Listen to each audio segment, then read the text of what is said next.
नमस्कार विद्यार्थी मित्रांनो, वॅक्सॉफ्ट 2.0 मध्ये आपलं सर्वांचं सहर्ष स्वागत आहे. मी आहे विके सर. तुमच्यासाठी घेऊन आलेलो आहे 6वीची सिरीज. इयत्ता 6वीची जी SSC स्टेट बोर्डची सिरीज आहे 6वीची, ती मी सुरू केलेली आहे. यामध्ये आपलं पहिलं जे प्रकरण आहे ते पूर्ण केलेलं आहे आणि यानंतर आता दुसरं प्रकरणात सुरुवात करणार आहे. आता माझ्या विद्यार्थ्यांचे रिक्वायरमेंट आली होती की तुमची जी तुम्ही प्रकरणं घेतलेले आहेत त्याचं पहिलं जे प्रकरण कंप्लीट केलेलं आहे तर ते एका पूर्ण सिरीजमध्ये घेतलेलं होतं. एकच चॅप्टर मी पूर्ण एका व्हिडिओमध्ये कव्हर केलं होतं. विद्यार्थ्यांची रिक्वायरमेंट होती की सर याला डिवाईड करून द्या, कारण की आम्हालाही अभ्यास करायला सोपं जातं. म्हणून मग मी यापुढची जी व्हिडिओज असणार आहेत तर ती मी 2 किंवा 2पेक्षा जास्त पार्ट्समध्ये मी डिवाईड करून देणार आहे, जेणेकरून तुम्हालाही अभ्यास करण्यास सोपं जाणार आहे, इझी जाणार आहे. ठीक आहे. तर तुमचं दुसरं जे प्रकरण आहे त्या प्रकरणाचं नाव आहे द लिव्हिंग वर्ल्ड. ठीक आहे. द लिव्हिंग वर्ल्ड यामध्ये आपण सुरू करण्यापेक्षा पूर्वी मला या गोष्टी सांगा की लिव्हिंग थिंग्स म्हणजे काय. ठीक आहे. लिव्हिंग थिंग्स म्हणजेच सजीव म्हणजे काय, सजीव गोष्टी म्हणजे काय. तर आपण सर्वांना माहिती आहे की मानव हा एक लिव्हिंग थिंग आहे. ओके.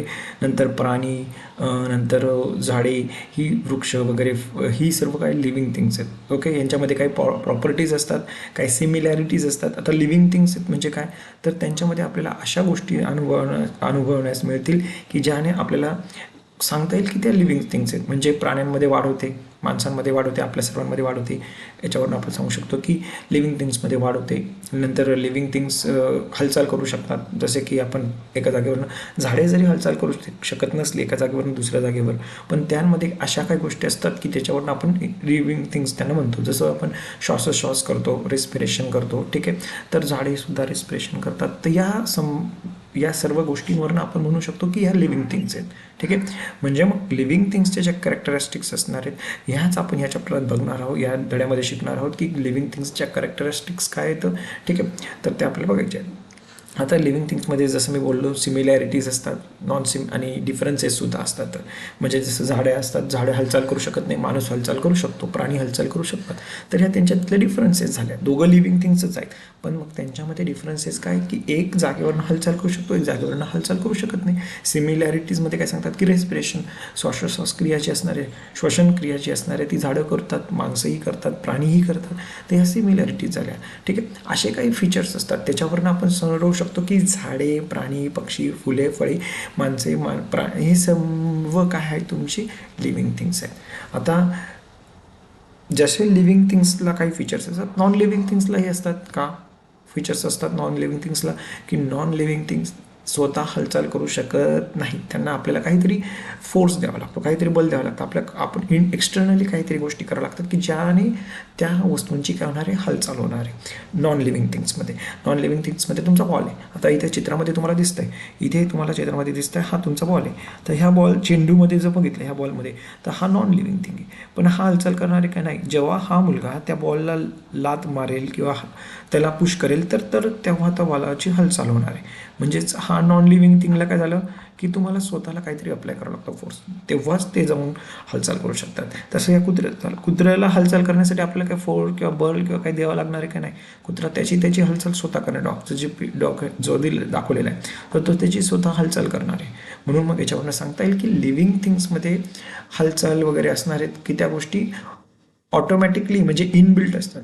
पण नॉन लिव्हिंग थिंग्समध्ये आपल्याला एक्सटर्नली काहीतरी फोर्स वगैरे काय म्हणा अप्लाय करावं लागतं, जेणेकरून नॉन लिव्हिंग थिंग्समध्ये हालचाली होणार आहेत. अशा प्रकारच्या फीचर्स असतात, कॅरेक्टरिस्टिक्स असणार आहे.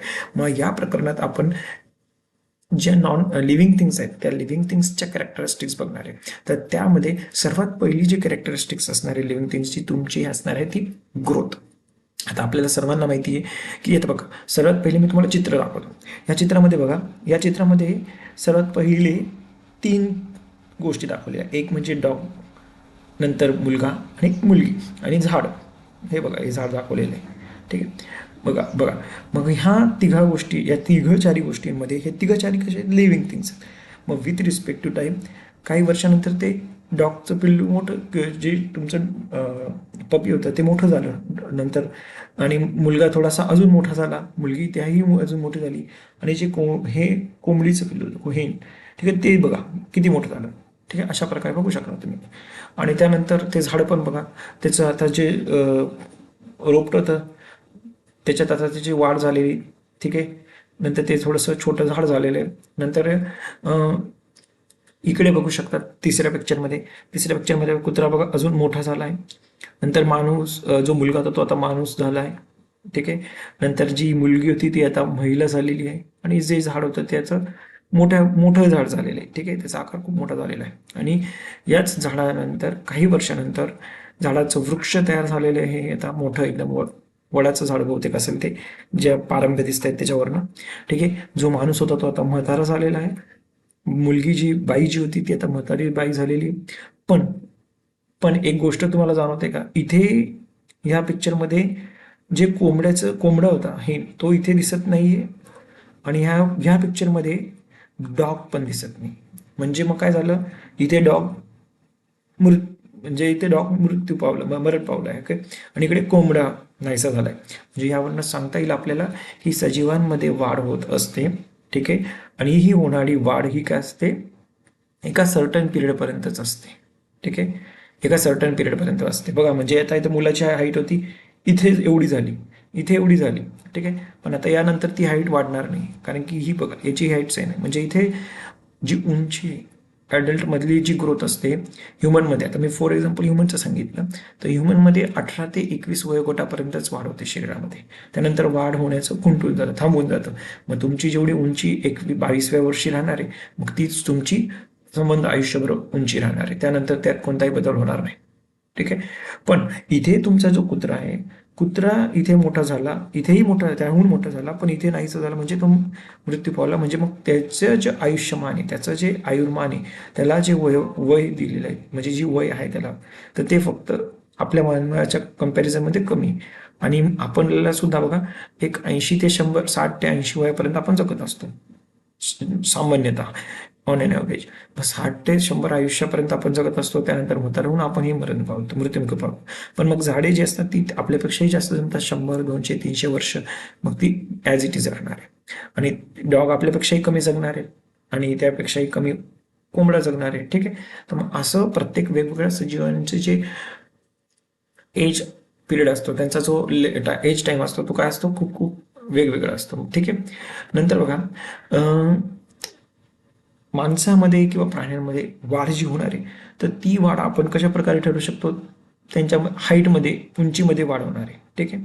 त्यांच्या वेटमध्ये कमी जास्त होणार आहे. म्हणजे कमी जास्त वेट पण तुमचं तर बघा कमी होतं, इथे वाढलं, इथे त्याहून वाढलं, नंतर परत कमी झालं म्हातारपणात, तर या वेटमध्ये चेंजेस होतील, स्ट्रेंथमध्ये चेंजेस होतील. इथे कमी होते स्ट्रेंथ, इथे वाढतील, इथे अजूनही वाढतील, इथे अजून जाऊन कमी होतील. मग स्ट्रेंथमध्ये चेंजेस होतील. आणि हे प्रत्येक सजीवासाठी लागू असणार आहे. या सर्व संबंध पूर्ण सजीवांसाठी या गोष्टी लागू असणार आहे. त्यांच्यामध्ये हाईटमध्ये वाढ होईल, वेटमध्ये वाढ होईल, स्ट्रेंथमध्ये वाढ होईल आणि परत त्या कमीही होत जातील. तर या गोष्टी आपल्याला सजीवांमध्ये बघायला मिळतात. एक प्रोजेक्ट तुम्हाला इकडे दिलेला आहे. या प्रोजेक्टमध्ये काय केलेलं आहे, तुम्हाला प्रोजेक्टमध्ये काय घेतलं आहे, एक कुंडी घ्यायची तुम्हाला. ठीक आहे. एक कुंडी घ्यायची, त्यामध्ये तुम्हाला एक रोपटं लावायचं. ठीक आहे. आणि त्या रोपट्याला, त्या झाडाला मी काय केलंय, एक दोरीने बांधलेलं आहे आणि एक वर स्टँड केलेलं आहे. एक थ्रेड घेतली दोरी आणि तिला मी अटॅच केलं का स्टँडला, कुठे एका पोर्शनला तिला मी अटॅच केलं खिळा. ठीक आहे. आणि तेव्हा ती अशा प्रकारे टाय केली की इथे कोणत्याही प्रकारचा घडी, म्हणजे आपलं ही अशी कुठले लूज नसणार आहे, पूर्ण टाईट मी असं स्ट्रेच करणार आहे पूर्ण. आणि नंतर काही दिवसानंतर मी त्याला मग निरीक्षण करणार आहे आणि मग काही दिवसानंतर तुम्हाला जाणवेल की तुमची जी दोरी तुम्ही टाईटली स्ट्रेच केलेली होती ती आता लूज झालेली. ती काय झालेली, लूज झालेली आहे बघा, लूज झालेली.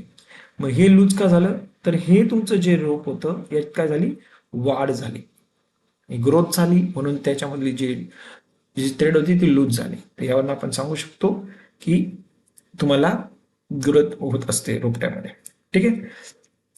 नेक्स्ट स्लाइडमध्ये दिलेलं आहे की ग्रोथसाठी फूड नेसेसरी असतं. हे आता आपल्या सगळ्यांना तर माहितीच आहे. ग्रोथ वाढ होण्यासाठी फूड खूप गरजेचं असतं. आता जसं आपण रोज आपलं महत्त्वाचं काम काय असतं सगळ्यांचं, सकाळी उठायचं आणि खायला बसायचं नाही. पहिले तर तुम्ही एक्सक्रेट करतात, नंतर मग जे रात्रीचं खाल्लेलं होतं नंतर फ्रेश वगैरे होतात, नंतर मग कुठेतरी खातात. आणि ही तुमची जी प्रोसेस असते फूड इनटेक करायची, नंतर एक्सक्रेट करायची, ही ऑलवेज चालत असते रिपीट कंटिन्युअसली. ती बंद पडली म्हणजे तुम्ही बंद पडता.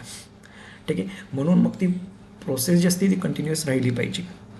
ठीक आहे. आता फूड नेसेसरी काय ते बघण्यापूर्वी आपण प्लांटमध्ये फूड कशा प्रकारे गरजेचं असतं, कशा प्रकारे फूड प्लांटमध्ये बनतं. आता आपल्याला एवढं माहिती आहे मानव त्याचे पदार्थ स्वतः बनवतं का? हां, किचनमध्ये तुम्ही जाऊन स्वतः बनवतात, पण मग ते जे किचनमध्ये आलेलं फूड आहे, म्हणजे जसं तुम्ही आता चपाती बनवताय, चपाती तुम्ही स्वतः बनवताय, पण चपातीसाठी लागणारा गहू तुम्ही घरी बनवला आहे का?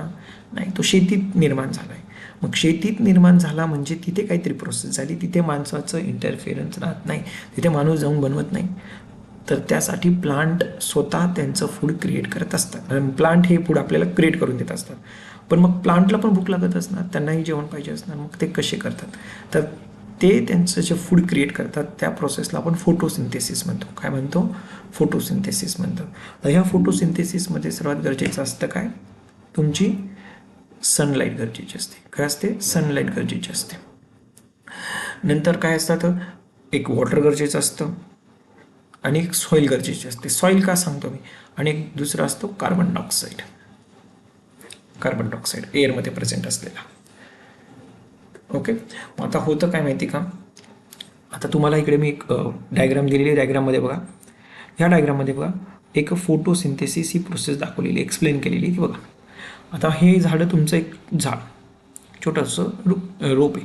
ठीक आहे. ह्या रोपामध्ये एक पानं आहेत. ही पानं दिसत आहेत तुम्हाला? याच पानाला आपण झूम केलेलं आहे. ठीक आहे. झूम केलेलं आहे. आता मग ह्या पानांवर काय असतं? या पानांमध्ये असतं क्लोरोफिल. तर क्लोरोफिल शब्द कुठे आहे? हा तुमचा क्लोरोफिल शब्द.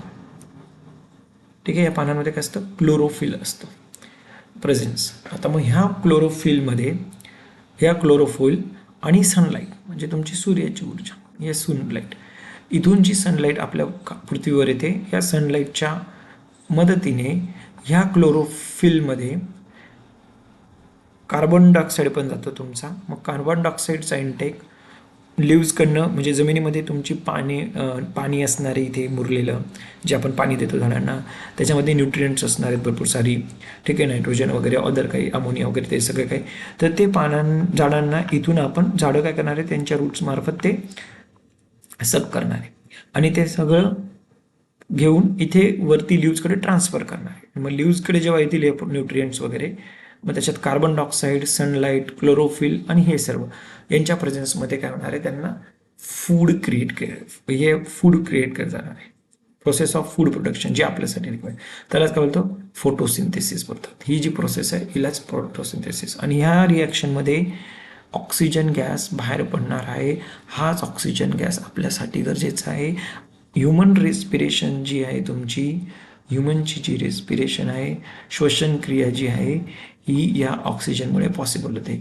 म्हणून वृक्ष आपल्याला, झाडे आपल्याला गरजेची आहेत, कारण की ते आपल्याला नुसतं फूड देत नाही, नुसतं अन्न देत नाही तुम्हाला, नुसतं फूड देत नाही नुसतं ते, तर तुम्हाला ऑक्सिजनसुद्धा देतात आणि खूप सारी मदत करतात. अजून फूड देतात, ऑक्सिजन देतात. नंतर ही जमिनीमध्ये ते जमिनीला घट्ट धरून ठेवतात, म्हणून तुम्हाला तिथे जमिनीची धूप होत नाही. ठीक आहे. लँड पोल्युशन होत नाही. नंतर एअर प्युरिफाय करतात, जसं आपल्याला माहिती आहे. भरपूर सारे अजून काही त्याच्या गोष्टी आहेत ज्या आपल्याला इथे बघण्याच्या गरजेच्या नाही, त्यानंतर पुढच्या चॅप्टरमध्ये बघूया. ठीक आहे. तर मग गोष्ट काय लक्षात ठेवायची? सनलाईट गरजेची आहे तुम्हाला फोटोसिंथेसिससाठी. नंतर तुम्हाला वॉटर गरजेचं आहे, सॉईलमधली जे न्यूट्रिएंट्स आहेत ते गरजेचे आहेत, आणि कार्बन डायऑक्साईड गरजेचे आहेत. आणि ह्या सर्वांमधून प्रोसेस होते तुमच्या कुठे? लिव्हज ऑफ प्लांट्सवर. ठीक आहे. आणि ही प्रोसेस जी होते ही कशाच्या मदतीने केली जाते? क्लोरोफिल जास्त झाडांच्या पानांमध्ये, तर त्याच्या मदतीने ती केली जाते आणि त्यालाच आपण फोटोसिंथेसिस म्हणतो.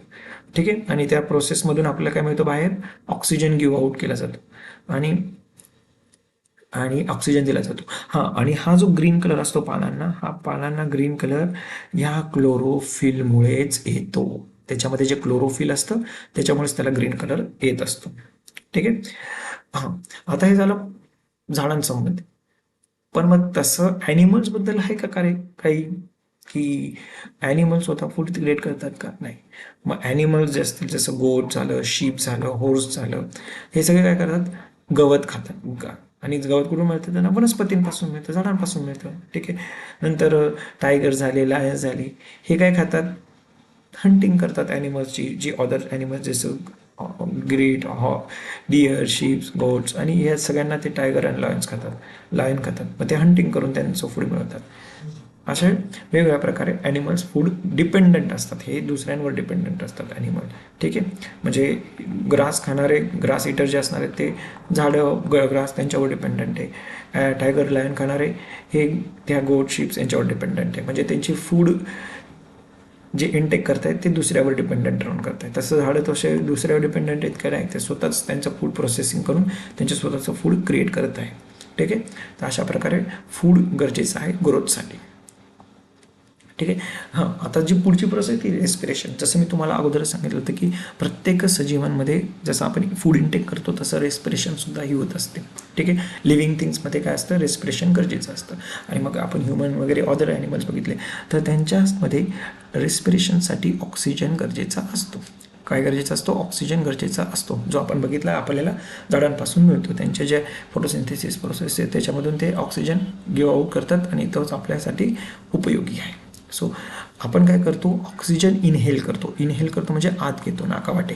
ठीक आहे, माणसाबद्दल बोलतोय मी, तर तो इनहेल करतो नाकावाटे, इनहेलिंग होतं ऑक्सिजन, आणि एक्सेल काय होतो, कार्बन डायऑक्साईड एक्सेल होतो.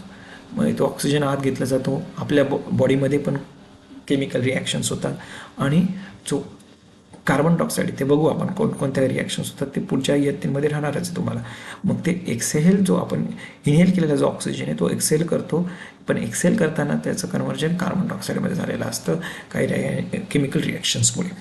ठीक आहे, ऑक्सिजनच्या आणि ह्या ऑक्सिजनचा उपयोग करून केलेली जी ही प्रोसेस आहे त्यालाच आपण काय बोलतो, रेस्पिरेशन बोलतो. म्हणजे काय, living things need oxygen in order to live. Inhaling oxygen and exhaling the carbon dioxide formed in the body due to the use of oxygen is called respiration. काय म्हणतात त्यालाच, तुमचं रेस्पिरेशन बोलतात. ठीक आहे, आता ॲनिमल्स जे असतात जसे की फिश मला स्नेक्स झाले, माईस झाले, तर त्यांना सुद्धा स्पेसिफिक ऑर्गॅन्स असतात रेस्पिरेशनसाठी. हां, आता ही तुम्हाला कमेंट्स करायची की फिश कोणत्या पार्टने ऑक्सिजन म्हणजे रेस्पिरेशन प्रोसेस करतो, इनहेल करतो, स्नेक कोणता पार्ट वापरतो, माईस कोणता पार्ट वापरतो, हे मला कमेंटमध्ये कळवायचं आहे की नेमकं त्यांना कोणतं ऑर्गॅन असतं रेस्पिरेशनसाठी. जसं आपल्याला नाक आहे माणसाला. ठीक आहे, आपण बघा इथे चित्रामध्ये दिलेलं आहे तुम्हाला, माणूस हा नाकावाटे ऑक्सिजन इनहेल करतो आणि कार्बन डायऑक्साईड एक्सहेल करतोय. ठीक आहे, नोज गरजेचं आहे. तसं मला फिश नेक्स्ट माझ्यासाठी पण सांगायचं आहे. मी फिशसाठी तर ऑलरेडी एक्सप्लेन केलेलं आहे, पण तरी मला कमेंट करून तुम्हाला तिघांना सांगायचं मला. ठीक आहे, plants respire by means of microscopic pores on their stems and leaves. जसं मी ऑलरेडी तुम्हाला मागच्या याच्यात दाखवलं होतं, झूम केलेलं होतं आपण, की पानांमध्ये बारीक बारीक छिद्रे असतात, होल्स असतात, पोर्स असतात. तर त्या मायक्रोस्कोपिक पोर्समधून सुद्धा जे झाडांवर असतात, स्टेम्सवर असतात, लिव्सवर असतात, तर त्याच्यामधून प्लांट जे असणार आहे तुमचं रेस्पिरेशन करणार आहे. ठीक आहे, मायक्रोस्कोपिक पोर्समधून. ठीक आहे, मग यावरून आपण एक सांगू शकतो की रेस्पिरेशन सुद्धा एक कॅरेक्टरिस्टिक्स आहे लिव्हिंग थिंग्सची. पहिले काय सांगितली मी, ग्रोथ. पहिली काय सांगितली, ग्रोथ. सेकंड काय सांगितले आता, रेस्पिरेशन. ठीक आहे, दोन कॅरेक्टरिस्टिक्स झाल्या. ठीक आहे, ठीक आहे. तर नेक्स्ट स्लाईडकडे जाऊया. आता एक्सक्रेशन. आता एक्सक्रेशन काय होतं, तर वेस्ट सबस्टन्सेस जे फॉर्म होतात या सगळ्या प्रोसेसमध्ये, मानवाच्या जे फूड इनटेक करतो ग्रोथ वगैरेसाठीच्या गरजेच्या आपण गरजेसाठी जे आपण इनटेक करतो, तर ह्या सगळ्या प्रोसेसमध्ये वेस्ट सबस्टन्सेस बनतात प्राण्यांच्या शरीरांमध्ये. त्यालाच आपण एक्सक्रेटा बोलतो. काय बोलतो, एक्सक्रेटा. हे बघा हा शब्द आहे एक्सक्रेटा. एक्सक्रेटा बनतो. ठीक आहे, आणि प्रोसेस जी असते, ही प्रोसेस जी असते इलिमिनेटिंग करायचं वेस्ट सबस्टन्सेसला बॉडीपासून. ठीक आहे, त्यालाच एक्सक्रेशन बोलतात. काय बोलतात, एक्सक्रेशन बोलतात. समजलं, waste substances are formed during the many processes that takes place in the bodies of animals, and these are called excreta, and the process of eliminating them from the body is called excretion. Okay, आता मग ॲनिमल्सला specific organs असतात एक्सक्रिएशनसाठी. ठीक आहे, वेगवेगळे organs असतात ॲनिमल्सला एक्सक्रिएशनसाठी. ठीक आहे, मग आता मग प्लांट्स एक्सक्रिएट करतात कसं ॲनिमल करतं तर हो, प्लांट्स देखील एक्सक्रिएट करतात. बरं मग कुठून करतात, कसे करतात? तुम्हाला माहिती आहे, काही पानं त्यांची जी काही झाडं जे असतात त्यांची पानं जे असतात लिव्ज जे असतात ती गाळून टाकतात एक स्पेसिफिक सीझनमध्ये. तर हेच त्यांचं एक्सक्रिएशन असतं, shedding the leaves in a specific season. That is how the plants do the excretion. Okay, so waste substances stored in the leaves of the plants are shed along with the leaves.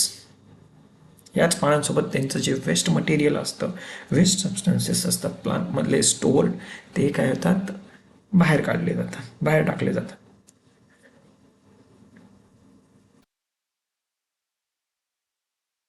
Okay, आता मी एक experiment केला.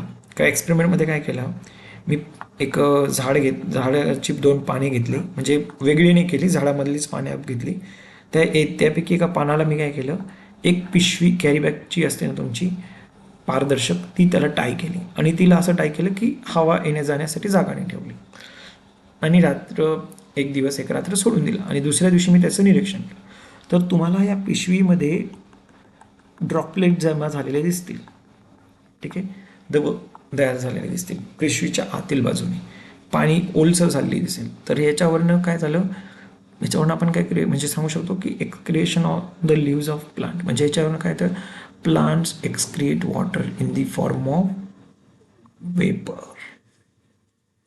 समजलं? मग यावरनं आपण conclude करू शकतो की excretion ही सुद्धा एक कॅरेक्टरिस्टिक्स आहे लिव्हिंग थिंग्समधली. कोणकोणत्या कॅरेक्टरिस्टिक्स सांगितले मी आत्तापर्यंत? पहिलं सांगितलं मी तुमचं ग्रोथ, इकडे लिहितो बरं, इथे जागा आहे. पहिली काय सांगितली तुमची ग्रोथ, सेकंड सांगितलं तुमचं काय सांगितलं तर सेकंड मी तुम्हाला ग्रोथ, नंतर रेस्पिरेशन, आणि थर्ड काय सांगितली मी तुम्हाला, एक्सक्रिएशन. ठीक आहे, ह्या 3 प्रोसेस, या 3 कॅरेक्टरिस्टिक्स असतात लिव्हिंग ऑर्गॅनिझमच्या कॅरेक्टरिस्टिक्स, ज्या शो करतात की तुम्हाला दिलेली सबस्टन्स लिव्हिंग थिंग आहे.